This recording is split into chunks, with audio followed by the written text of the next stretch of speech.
Bonjour tout le monde et bienvenue dans cette première vidéo de cette nouvelle chaîne que j'ai créée avec mon ami. Et aujourd'hui, on va parler un peu de l'iMac G3.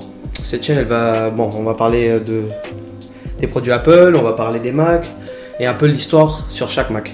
Aujourd'hui, on va parler de l'iMac G3, l'iMac qui a sauvé Apple de la faillite.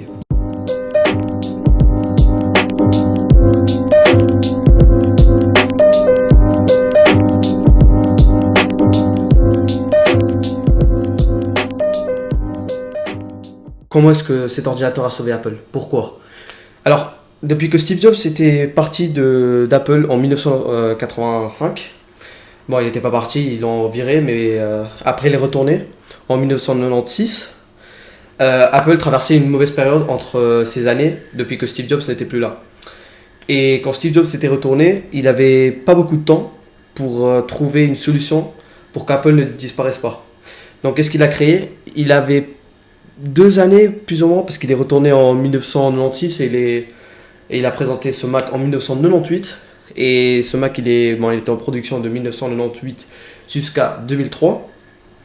Alors, qu'est-ce qu'il a fait? Il a créé un Mac qui devait être facile à utiliser, facile à... pour utiliser pour les gens qui ne savaient pas beaucoup sur des ordinateurs. Alors, qu'est-ce qu'il a fait? Il a créé ce Mac qui avait un design futuristique, il avait aussi des couleurs pour les gens qui... dans cette époque, les couleurs, c'était vraiment beau, puisque... c'était différent. Parce que tous les ordinateurs dans cette époque, c'était une couleur beige comme ça, blanc, et c'était un peu différent. Alors, qu'est-ce qu'il a créé? Il a créé le premier iMac G3, ça c'est la deuxième version. Alors, la première version, c'était considéré un des ordinateurs, les meilleurs ordinateurs, parce que si vous voyez les annonces de cet ordinateur, vous voyez comme la personne elle parle, elle dit oui, premier pas, tu sors l'ordinateur de la boîte, deuxième pas, tu le connectes à internet, et troisième pas, désolé, il n'y a pas un troisième pas. Presenting 3 easy steps to the internet. Step 1. Plug in. Step 2. Get connected. Step 3. There's no step 3. There's no step 3.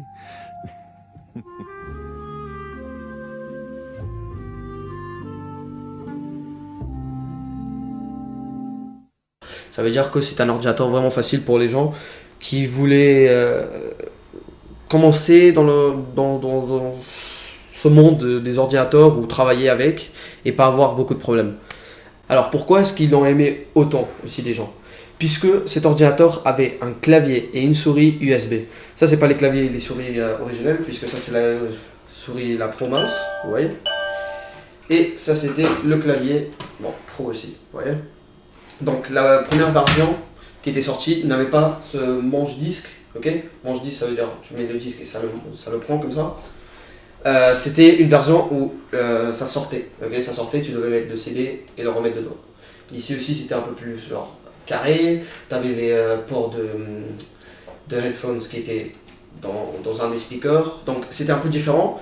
Mais Steve Jobs, depuis le début, il voulait faire ça. Mais comme j'avais dit, ils n'avaient pas beaucoup de temps. Donc qu'est-ce qu'ils ont fait? Ils ont créé la première version et en 1999, ils ont créé cette version, c'est la deuxième. Et le premier iMac, il était sorti avec plusieurs couleurs. C'était le Bondi Blue, une couleur bleue. Purple, c'était violet. Strawberry, c'était rouge-rose comme ça. Lime, c'était la couleur verte. Et il y avait Tangerine, que c'était la couleur orange.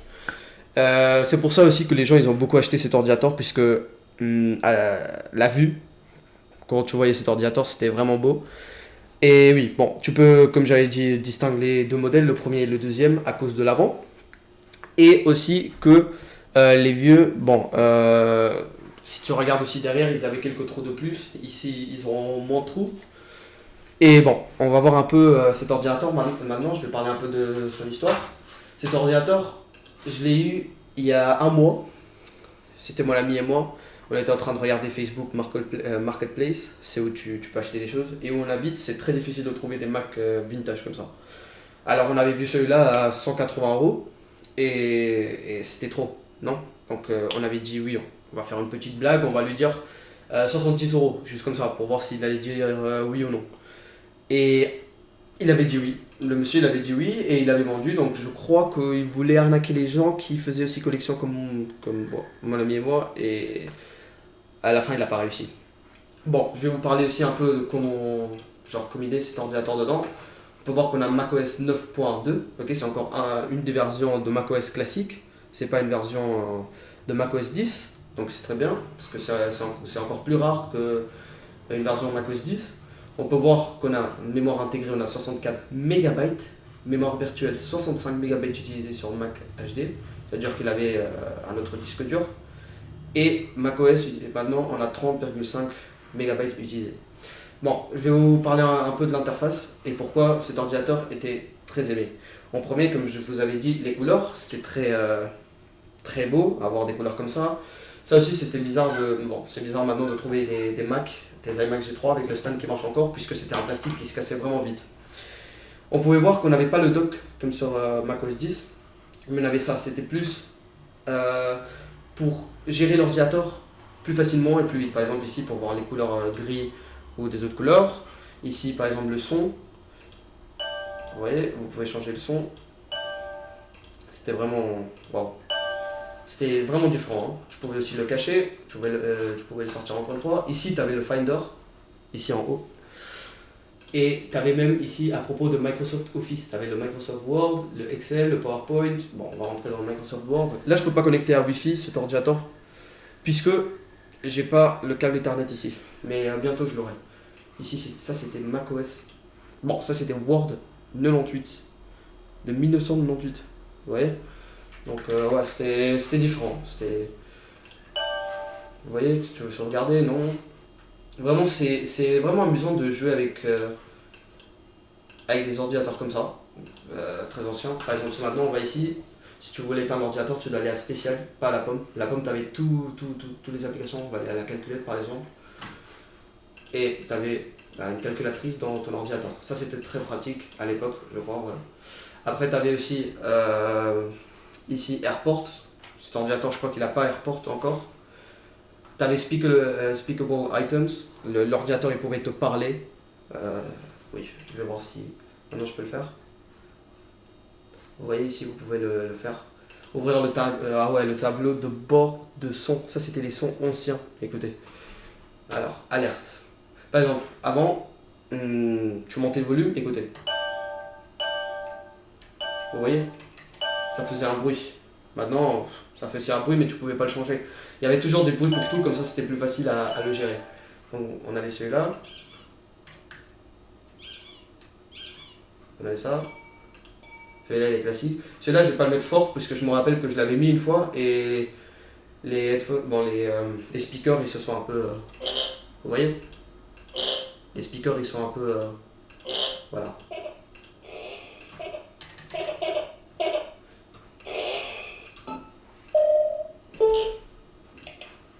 Vous voyez les sons. So Soon, ce son il existe encore. Vous voyez, je dois baisser beaucoup le volume, comme ça. Sinon, clac clac. Celui-là on l'a encore aussi. Celui-là c'est celui que j'avais mis. Oh oh. Ah ouais, ça a vraiment changé. Hein. L'entrée, la sortie des haut-parleurs. Vous voyez ici, vous pouvez monter le volume des haut-parleurs et tout par défaut dans ces tests.